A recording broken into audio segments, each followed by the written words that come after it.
5-6 വർഷം മുമ്പ് വരെ നമ്മുടെ മക്കളുടെ വസ്ത്രം ഞെരിയാണിക്ക് താഴെയായിരുന്നു പെൺകുട്ടികളുടെ വസ്ത്രം. ഇന്ന് പെൺകുട്ടികൾ പാന്റ് ഇടുന്നത് കണങ്കാലിലേക്കാണ്. ഇത് വേറെ ആരുമില്ല, നമ്മൾ തന്നെ മൗലാമാരെ, നമ്മളതും നിങ്ങളതൊക്കെ എല്ലാരും മക്കളെ അവസ്ഥ ഞാൻ പറയുന്നു. ഞെരിയാണി മുകളിൽ കയറി കണങ്കാലിലേക്ക് പാൻസ് ഇട്ടിട്ടാണ് നമ്മുടെ പെൺകുട്ടികളൊക്കെ പുറത്തിറങ്ങുക. വീട്ടിൽ നിന്നിറങ്ങുന്ന ഉമ്മാക്ക് പ്രശ്നമുണ്ടോ? ഇല്ല.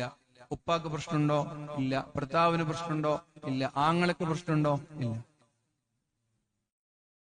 പഴയ കാലത്ത് ഒരു 10 വർഷം മുമ്പ് വരെ ആണും പെണ്ണും ഇടകലർന്നിരിക്കുന്നതും സംസാരിക്കുന്നതൊക്കെ വല്ലാത്ത നാണക്കേടായിരുന്നു. എന്നാൽ ഇന്ന് സ്വന്തം വീട്ടിൽ ക്ലാസ്സിൽ പഠിക്കുന്ന അന്യപുരുഷന്മാരായ ആളുകൾക്ക് നമ്മുടെ സ്വന്തം പെൺമക്കളുടെ കൂടെ ബെഡ്റൂമിൽ ഒന്നിച്ചിരുന്ന് ഇടകലരാൻ സാഹചര്യം ചെയ്തു കൊടുക്കുന്നത് നമ്മളാണ്.